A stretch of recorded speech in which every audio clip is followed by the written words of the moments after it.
Hi, everybody. It is October 3rd, which many people call Mean Girls Day. And what amuses me is that there are a lot of people that watch my channel that are not aware of the fact that I was in the movie Mean Girls. And I love that. I love the fact that you're here for what I'm showing you in terms of beautifying your life by making your bed and ironing a shirt, but that has nothing to do with my former life as a movie star. But today is a very special day.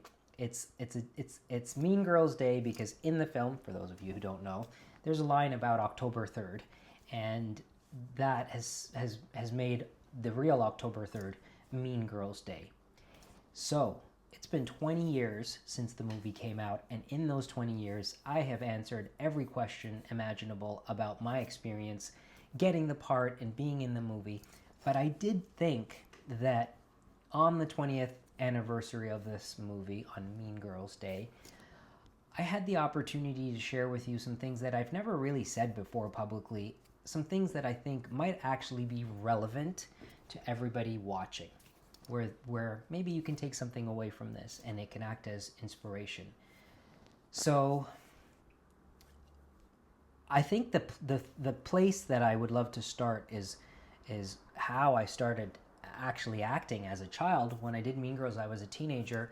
My mom, I want to say parents because my parents were together, but my dad was an alcoholic and was kind of, I didn't respect him and I didn't fear him. So he wasn't really an authority in our household. So the approval that I needed, or the person that had to sort of allow me to do what I wanted to do, was really my mom. And she was really against me doing anything outside of school. She wanted me to focus on school. And as a child, I was an extremely determined child. If I wanted to do something, I found a way to do it. And that was sometimes a good thing, and very often it was a bad thing. Like, I threw tantrums as a very little kid, screaming and shouting and just not giving up until they caved. And that's not something I'm proud of. I wish that I wasn't that way as a kid, but it was just kind of in there. And my parents did try to enforce discipline, which worked in certain situations. But as I said, if I really wanted something, I just found a way to make it happen. And when it came to being interested in acting, the sort of the pivotal point was when I realized that I would have to go out into the real world and start auditioning for things if I really wanted to do that. And I was in my first year of high school when that happened, and I needed $300 for headshots for black and white pictures, and my mom said absolutely not. Like, I don't have that money, and that's just not possible. So I put my thinking cap on and I figured out that if I joined the camera club at school, I could have my friend take pictures of me, and then I could process the negatives and the photos myself. Would learn how in the camera club, and then I would have these headshots, which is what I did after an expenditure of about like $30 for the supplies. So with those headshots, I started auditioning. I got a couple of roles in small things, and over a few years that led to Mean Girls. And it was when I actually started getting jobs that my mom started becoming okay with me pursuing this. And when I got Mean Girls, because it was a big movie, I think that was the place where my mom said to herself, she never actually said this to me, I don't understand what you're doing with your life, but I'm not as worried about you as I used to be. Because my mom was an immigrant. She came from Sri Lanka. She did not have a university or college education.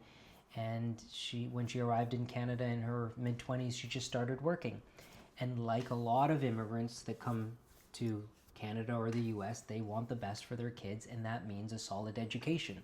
So my mom always, her idea of the best situation was that I go to school, get a degree in something that was secure, like medicine or law or engineering, and then to get a job and to start working in that field and to get a house and get a mortgage and start contributing to a retirement plan. That's what she wanted. And as a kid, when I was doing all sorts of things that had nothing to do with schoolwork, like painting and calligraphy and weaving and spinning wool, it irritated her. She was annoyed. She would walk into my bedroom, she would open the door, and she would see all this arts and crafts stuff on my desk, and her brows would furrow instantly, and she'd say, "What are you doing? Why aren't you studying?" And I didn't want to study, so I didn't. And Mean Girls was really the turning point for... I'll tell you the story, because the point when it kind of made me realize something was, up until Mean Girls, every time we would go to a wedding, a Hindu wedding, we would be sitting at these tables with relatives, close relatives and distant relatives, and the obscure relatives, the ones we hardly ever saw, would often be talking about their kids and boasting. My daughter's a lawyer, my son's studying engineering, my whatever is a dentist or a doctor. And then they would look at me, and I'd be sitting next to my mom, and they would ask my mom, they wouldn't ask me, what is he doing? And my mom would say, oh, he's studying art. And all of the relatives would say, art? Like, what is he going to do with that? And my mom sort of just would, without any emotion, would say, well, this is what he likes to do, and so this is what he's doing. He's pursuing what he likes. And after Mean Girls at the weddings, these obscure relatives would find my mom when I was with her, and they would say, this is the one that is in the film. So it was like a validation. It was a major cultural validation that I was in a big Hollywood movie. And I'm saying all of this to say that while I was growing up, I wanted to do the things that you are actually watching in all of my videos. And I did them, but it was not easy. I did not have major support from my parents or my culture. There were some family members, I will say, there were some family members that were very supportive, that would come over and they were to see what I was doing, and they would say, this is so nice and this is beautiful. And my mom did. There were times when she would see what I was doing and she'd say, oh, it's really nice. But if it was up to her, she would have wanted me to throw everything in the garbage and open my school books and spend all my time studying. That was just torture for me. So after Mean Girls, I was kind of allowed to just do what I wanted to do.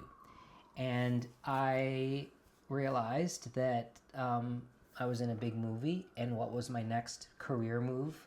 My next career move, ideally, was another film, and one with a lead part that I could play. And that realization happened when there was a book that started to become really popular called The Life of Pi. And they were turning The Life of Pi into a movie. So I read the book and found out that I was so similar to this character, and I made it my mission to get that part. I said to myself, you are going to get this lead part in this big movie, because there's no one else out there who's better suited than you. This is what I felt in my core. There were so many strange coincidences, similarities between me and the character in the book. The character in the book grew up in a zoo in South India, so they spoke Tamil. I grew up right beside the Toronto Zoo in a Tamil household, and if I left my bedroom window open in the summertime, I could hear elephants, like beyond my backyard. So I just made it my mission, and this is all out there in other press, so I'll save the story here. But I spent 7 years waiting for them to make that book into a movie. And every year they said, the studio said, okay, it's going to happen this year. And every year the director would realize this is a big challenge. I don't know how to do this. And the director would drop out and it would get delayed. But I didn't give up. So I stuck with it like through the final years of high school, through university, determined to get this role. And I was so determined that I actually dropped out of school for a period of time and flew to Pondicherry, to India, to do research in the town where the book takes place. I went to an extreme, again, determined. And it just so happened that the year I graduated from, the month that I graduated from university, because I did go back to Toronto and go back to school, the month I graduated from university, I found out that they had cast somebody else as the role of Pi. The director actually didn't want an actor. He wanted a real Indian schoolboy. So he found an Indian schoolboy, cast him, and that journey was over. And I was devastated, and I didn't really know what I was going to do, because here I had put all of my resources mentally and financially. Like, I worked summers, but I spent my money on flying around doing research for the part. My skin wasn't great because like the beard that I was growing like was getting ingrown, and I was determined to look as youthful as possible, so I had all of my face lasered. That's why I don't have a beard or a mustache. And I don't have to shave, and my skin got a lot better after the laser, so it was really beneficial. But all that stuff was very expensive, and as I said, I was determined to do this. So I just put all my resources into this, and when I found out that they cast somebody else, I just kind of was traumatized. So I graduated from school. My mom said, why don't you come to the bank where I work for an interview, because you need a job. And I went to the bank for an interview, and I thought I would rather die. And I didn't know what I was going to do with my life. Everything seemed like it didn't make any sense. And I felt like something inside of me had just died, and I was like sitting in a void. So in that time, I found out that, I overheard someone talking about his daughter being an au pair in Europe. And I didn't know what that was, so I asked him to clarify, like, what does that even mean? And he said, oh, she's a kind of nanny. She lives with this family, and she takes care of the kids, and she's loving living in Europe. So I went home, and I created a profile on the Great Au Pair website, and I became an au pair in Germany. And it was the best thing that could have happened to me, because it brought me back to life. I was with a wonderful family. This was over 10 years ago. I still keep in touch with the family. They are still like family to me. The kids are all grown up. I took care of 2 little boys. And after that experience in Germany, I came back to Canada and started a calligraphy business. I moved to New York, and it was when I was in New York that I started talking publicly. I started giving these college talks about this journey, chasing after the life of Pi, after Mean Girls.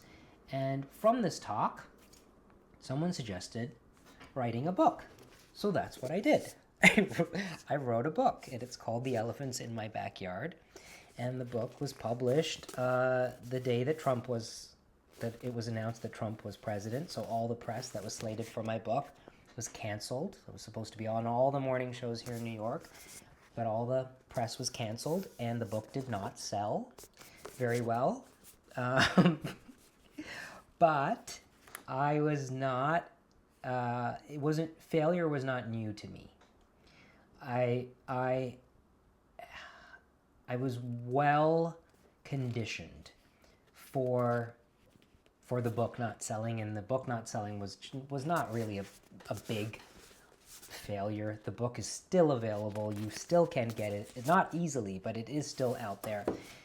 But I wanted to tell this story to show you or to explain to you that everything that I have done in my life, I have realized, has been a choice. And sometimes it's really hard for us to realize that where we are in our life right now is very connected to the choices we make. Yes, some things are out of our control. Like, we're very lucky when we have our health. And when we are unhealthy or we get sick, that is not a choice, and that is unfortunate. But there are many, many, many things that contribute to your life that are completely dependent on the choices you make. And so many of those choices are often influenced by society or your culture. You know, you're born into a family where everybody does the same thing, so you just assume you should be doing, or you have to do the same thing. And I think I was really lucky to be born with something that questioned everything, and that argued with my parents when I felt like something was wrong. And when my dad would drink and start fighting with me, I fought back. And it didn't make any sense sometimes to fight with a drunk person. But I did it because I couldn't keep my mouth closed, because I knew it was wrong and I had to say something, because I was determined to not let that crush me. And when I hear people complain, it's one of the things that I will tolerate with my close friends because I love them, but I will only tolerate it up to a certain point before I say, I'm sorry, I can't listen to this anymore, because we've talked about this already, and I've given you advice, and you're saying the same thing. So that has happened, and I have lost friends, and that's okay. But, excuse me, I bring up complaining because if you actually listen to someone complain, and everybody listens to people complain, there's a solution. There's often a solution to the complaining. But the solution involves a choice. And as I said, everything in life is a choice. Some things in life are very small choices, and some things are very big choices. Whether to get married and have kids is a huge choice. To have children is a choice that you can't take the kids back to Target and get a refund. You have them and they're with you, and that's your responsibility. So from a young age, I recognized that I had these choices, and I might not have support from people, or it might not make sense. Dropping out of school and out of university and flying to Pondicherry with just a few $100s in my bank account, I mean, many people would say that is not a wise choice. Yes, it's not a wise choice. But for me, it's what I really wanted to do, and I knew I had to do it.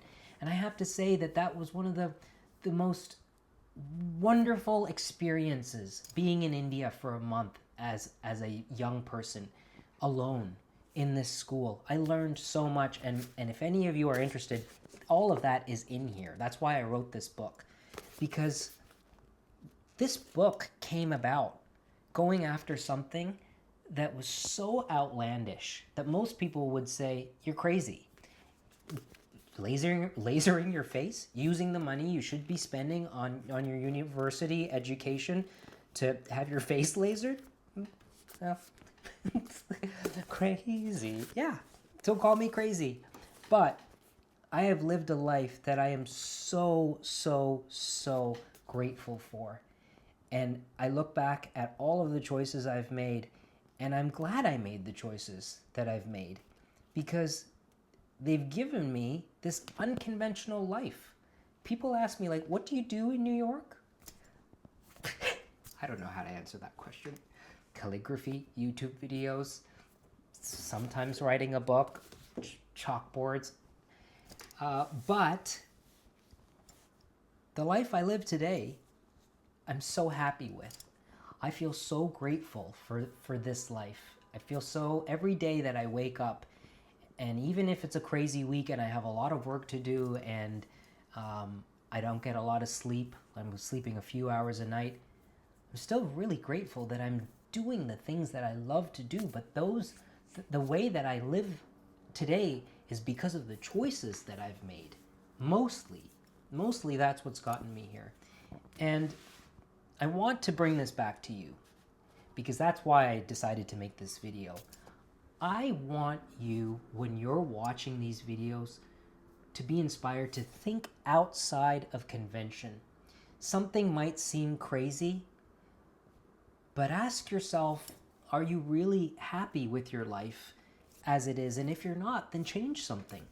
So many people hate their job, but they stay in their job because they think they have to. Well, do you have to? Do you have to have the house? Do you have to have the apartment? I mean, if you're unhappy, is there any point to it? And I'm not going to get into this now of all the rebuttals that I could give you, but I'm saying this because this is what I do. This is what I do to myself. And when I think about the setup that I have here, were it all to go away, where would I be? Well, maybe I'd be sleeping on my friend Laura's couch in Toronto. And when I actually think about that, because I push myself to the worst case scenario regularly. And I ask myself, what is the worst? So with this one, when I push myself to, if I had to leave New York, well, Laura would let me sleep on her couch, and I would move my harp there to Toronto, and I would get a job next door to Laura's place at the Rooster coffee shop, because I'm barista trained, so I can make coffee, and I would use the money that I make from the coffee shop to pay for harp lessons with Judy Lohman, who's one of the most well-known harpists in the world, and she's already given me a couple of lessons. She was my friend Caroline's teacher. Does that sound bad? That actually sounds pretty exciting. So when I do that, when I go to the place that could be the worst case scenario, it's not that bad. And I hope that the life that I'm living now and making these... Oh, the phone has slipped a little bit. I hope I didn't become out of This is why I cannot be trusted with technology. Okay, so I hope that the videos that we're making and what I'm showing you is really inspiring you all to question what it is in your life you want to change, and then to actually make the choice to do something that is going to really benefit you. I started a P.O. box a couple years ago, inviting everyone out there who watches these videos to write to me if they feel compelled, because I started getting many messages online saying, can I send you a letter? Chaos here in New York. So, over the last couple of years, I've received so many letters and from all over the world, and it's so wonderful to read pen on paper when people are really affected by what I'm showing them. I feel so honored. So this right here, I'm just going to read you one letter. This came in last week. This is from Beaverton, Oregon. Here's the envelope. Here's the card.